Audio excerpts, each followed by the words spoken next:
Hello everybody, welcome to episode 1 of our new fortress, Mineburied. Thought it was a particularly appropriate title since our last fortress definitely got buried under the weight of a werebull. Yeah, so regarding that, I do apologize, guys. You know, of course we don't intend for it to end up that way, but that's part of the fun, you know. It's every time you do a fortress, it's just, you know, you're rolling the dice on what's going to happen to it. And what I have had fortresses get wiped out fairly early by werebeasts before, but never quite that early. It was pretty strange. But you know, them's the breaks. So my only real regret is that we never really got to look at you guys. You know, we never really got to look at your dwarves and look at your proclivities and the strange things that your dwarves were into. So we're going to try to pay a little bit more attention, I think, this time around to your dwarves, you know, and just kind of get a feel for who they are and what makes them tick. That being said, you know, we do have our starting 7, so why don't we go ahead and give them some names. As I had mentioned, we are going to be just reusing the names that were submitted for the past fortress since it ended so quickly.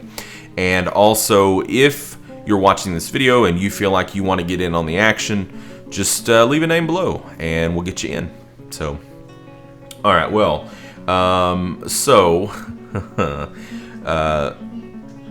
we might switch it up a little bit here, though. So we're going to do here, this is Plumpers. He's going to be a grower. Plumpers the grower. And then Sparky, furnace operator or smith, huh? Furnace operator or smith. Well, we have an armor smith and a weaponsmith. So we'll make the weaponsmith Sparky. And then Giraffa, who says it doesn't matter. What about our other people here? So maybe they have some things that do matter. Maybe we can get them in. Grim wants to be the bookkeeper.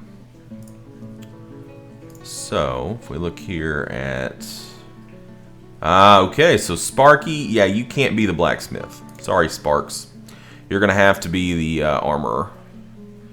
Because Grim has to be the bookkeeper. So we've got 2 Sparkies, but we'll resolve the confusion momentarily. There's Grim. Okay.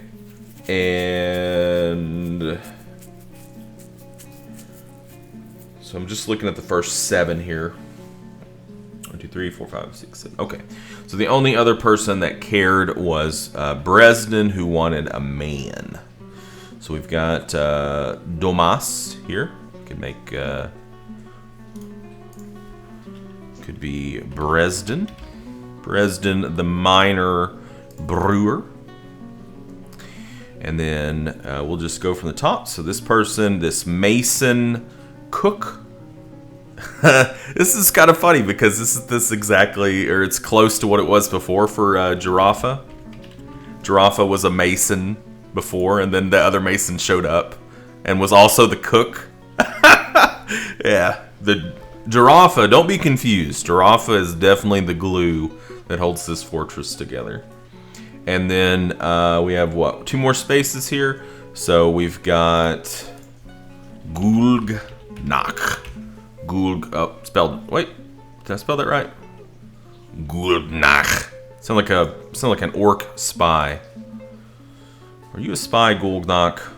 Gulgnach, the carpenter woodcutter. And then the last, but certainly not least, and this time a little bit more fitting, so it is a gal, Shelly. Shially. That's how we say it in the South. Shially. Shially, close the door. Okay, so let's take a look. We never bothered to take a look last time. I'm kind of sad about that. Like, there were numerous episodes where I really did, guys. I meant to take a look, but I just never got around to it. So, Bresden here, huh? 68 years old. 68-year-old male dwarf miner. Noticeable lack of perseverance. Stingy with resources and refuses to expend extra effort. Has a tendency to go it alone, disregarding the advice of others. Is somewhat scatterbrained. Is a perfectionist. A scatterbrained perfectionist. So it's like a mad scientist, I guess. Tends to avoid crowds, only rarely tries to assert themselves in a conversation. Seeks out exciting and adventurous situations. That's kind of weird. Is moved by art and natural beauty. Respects commerce. Does not care about friendship. Dreams of mastering a skill. The personality stuff is always just this weird conglomeration of like things that just don't seem to make sense or go together. But I really think the funnier stuff is in the preferences. Likes crystal glass, amber, opal, steel, alabaster, low boots, jute plants, and color amber. Prefers to consume river spirits and beak dog. What the hell's a beak dog? Hates hamsters. Take that, hamsters. What about Grim? 78-year-old male dwarf, minor. Does not easily hate. Has a greedy streak. Occasionally overindulges. Sometimes acts with little determination and confidence. Isn't particularly ambitious. Has an overinflated sense of self-worth. So Grim's a little pompous. Generally acts with a narrow focus on the current activity. That's good for a bookkeeper, right? Isn't particularly curious about the world. Tends not to reveal personal information. Has a tendency toward forming deep emotional bonds with others. So that, okay. Has a sense of duty. Enjoys being in crowds. Lives a fast-paced life. Never fails to seek out the most stressful and even dangerous situations. Given to flights of fancy to the point of distraction. Values nature. Considers craftsmanship to be relatively worthless. Sees working hard as a foolish waste of time.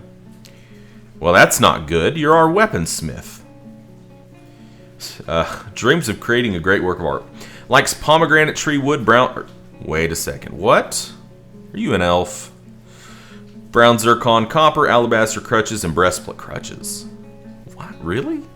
First to consume sweet potato wine and salmon. Hates lizards. Well, we better have our cat take care of the inevitable two-legged rhino lizard scourge. Gulgnach, the orc spy. 81-year-old. I'm never really too sure what that symbol means. I think it has something to do with the sexuality, you know. So it's in blue though, so I'm assuming that it's male, but I don't know. Carpenter, is always tense and jittery, more likely to go stark raving mad. So the moral of this story here with Gulgnach is if he gets a mood, you better get him what he needs. Cracks easily under pressure, has a greedy streak. Well, I guess it's a good thing that Gulgnach is our woodcutter and carpenter, because that's pretty laid back. Noticeable lack of perseverance. Prefers that everyone live as harmoniously as possible. Is quite a bold flatterer, but just a little insufferable. Just a little. Has a sense of duty. Can get caught up in internal deliberations when action is necessary. Is obsessed with order and structure in their own life. Is not readily moved by art or natural beauty. Sees working hard as a foolish waste of time. Out of the 4 dwarves that we've looked at so far, we have 2 that are just like unabashedly lazy. They're like, working hard, it ain't for me. Jeez, really? Dislikes cooperation. Dreams of creating a great work of art. That's very strange because dislikes cooperation, right? But if you look right above it, it says prefers that everyone live as harmoniously as possible. Like sheep wool, giant ibex hoof, tower cap wood, another elf, I guess, in disguise. Clear zircon bismuth, gabbro goblets, large gems backpacks in the shape of diamonds. Prefers to consume blood amaranth beer, wild carrot plants, and donkey cheese. Hates fire snakes. I've never seen a fire snake in this game, so you're probably going to be okay, Gulgnach. Giraffa honor bolts. I like the names too. Bresden Merchant Speak, Grim Crystal Growled, Gulgnach Knife Lights. That's a pretty neat name. Giraffa is also the expedition leader. Well, congratulations, Giraffa. You got a promotion. Can easily fall in love or develop positive feelings. Is often nervous. Is confident under pressure. Well, that's a good thing for an expedition leader. Has a greedy streak, not so good for an expedition leader. Occasionally overindulges, tends to be a little tight with resources when working. Hey, that's a good thing. Doesn't mind a little discord in day-to-day living. Excuse me. Is somewhat fearful in the face of imminent danger. Is not inherently proud of their talents and accomplishments. Not particularly interested in what others think of them. Doesn't cling tightly to ideas and is open to changing their mind. Finds helping others emotionally rewarding. Likes to take it easy. Is grounded in reality. Believes that peace is always preferable to war. Has a negative view of those who exercise power over others. I see. So Giraffe is the expedition leader who leads by doing. Preferences like cow horn, aardvark leather, sard, billin, gypsum plaster, figurines, statues in the color pale pink. Prefers to consume tomatillo wine. Hates snails. What is this? Plumpers. Quick bolt. Doesn't often experience strong cravings or urges. Is stubborn. Is generally quite confident when undertaking specific ventures. Not inherently proud of their talents and accomplishments. Doesn't mind wearing something special now and again. Has an active sense of humor. Often acts with compassion. Tends to consider what others think of them. Doesn't cling tightly to ideas and is open to changing their mind. Somewhat uncomfortable around those who seem unusual or live differently. Tends to be swayed by the emotions of others. Dislikes obligations and will try to avoid being bound by them. Has a tendency to consider ideas and abstractions over practical applications. Finds friendship burdensome. Sees the whole pursuit of art as silly. Okay, well, I guess that's alright. You're a miner and a farmer. Finds the ideas of independence and freedom somewhat foolish. Dreams of mastering a skill. Preferences: tiger iron, gold, gypsum plaster, thornback rays, battle axes, cool, the color sepia, and the shape of gems. Prefers to consume artichoke wine and giant brown recluse spider. And you just got a real bump up on the creepy scale there.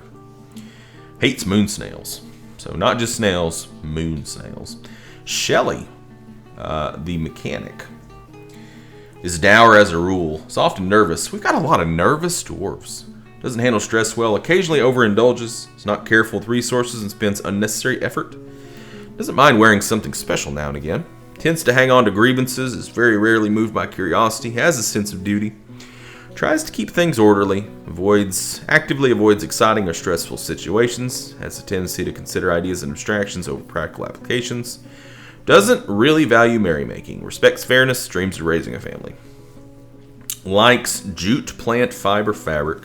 Giant peregrine falcon leather. Banded agate. Trifle pewter bauxite in the color orange.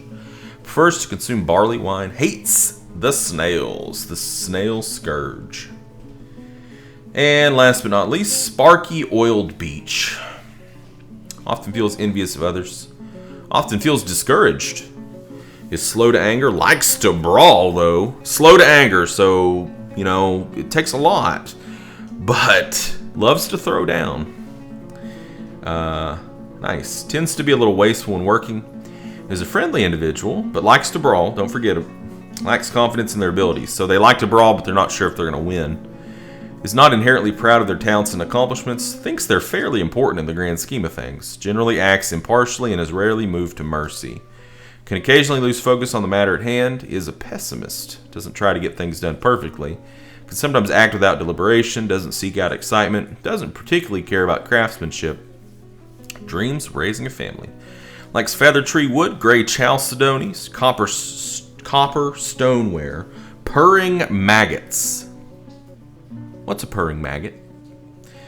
Cages, mail shirts, and spears. Prefers to consume single grain wheat beer and giant lynx. Hates rats. Okay.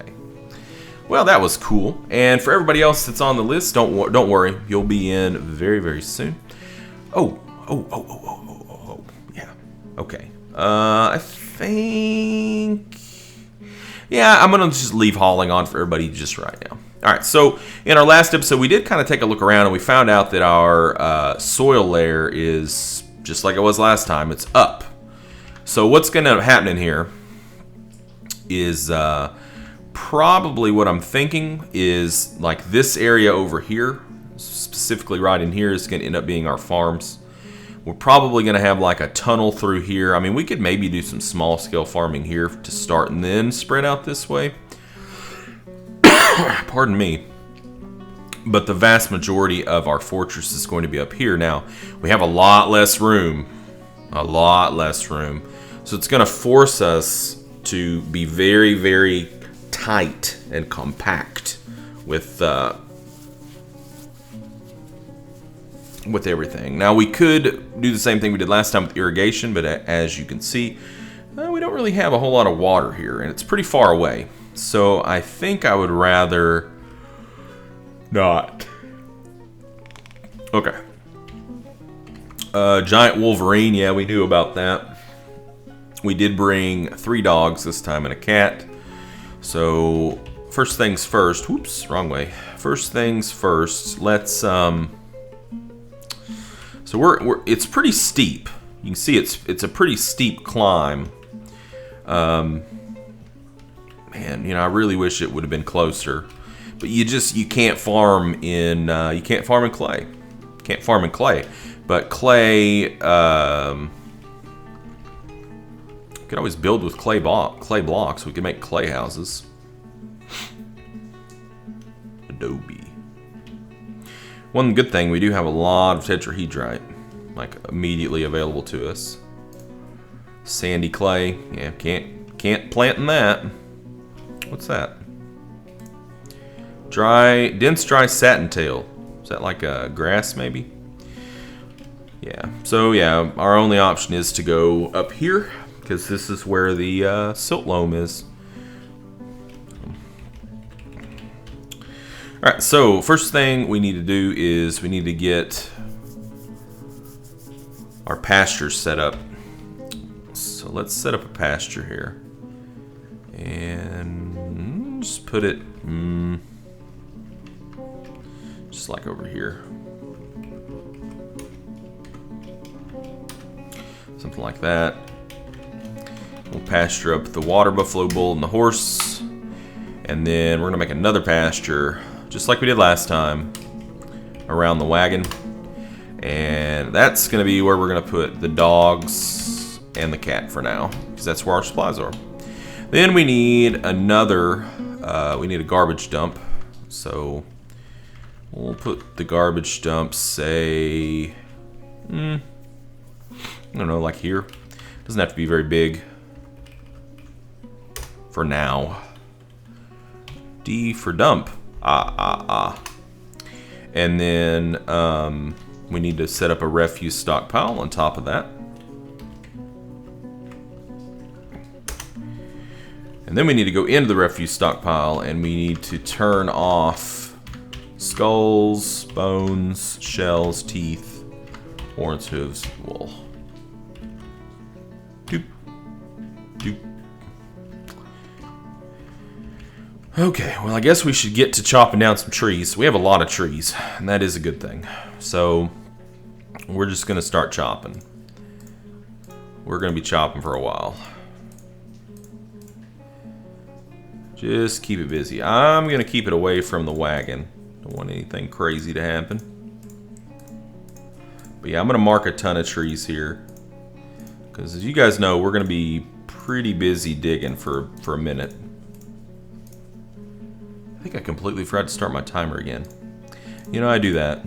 Sometimes I just forget to start that timer. But generally, I have a pretty good idea of like what size this file should be. So I can just look at the XSplit and tell. Alright, and then we can gather some plants. See what we got around here. There's not a lot of vegetation, but there's some. Boom. And let's go back over to Therapist. And I don't think we have anybody set up for plant gathering right now. We're not going to want to have the miners do it.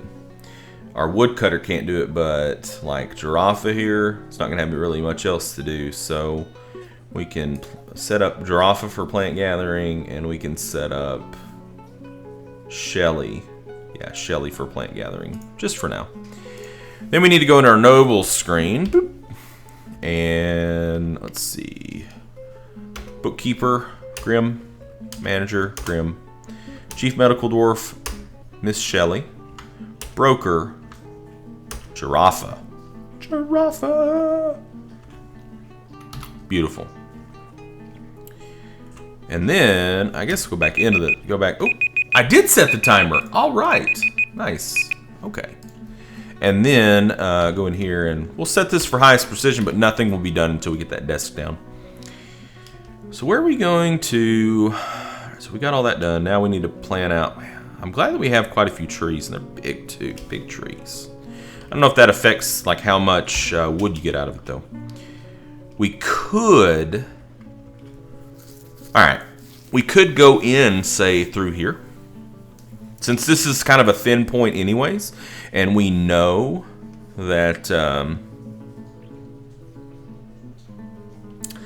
we're just going to make a pathway here. We could go in through here and then have it split off 2 different ways, or just 1 different way. I don't know. Alternatively, I don't know. Tough. Trade depot is definitely going to have to go outside. We're going to have to put everything outside that we can afford to put outside at this point.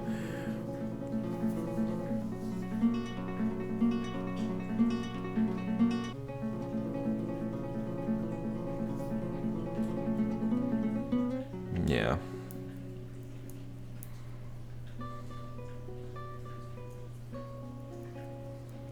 We could put the trade depot down here, or we could maybe fit it up like right here.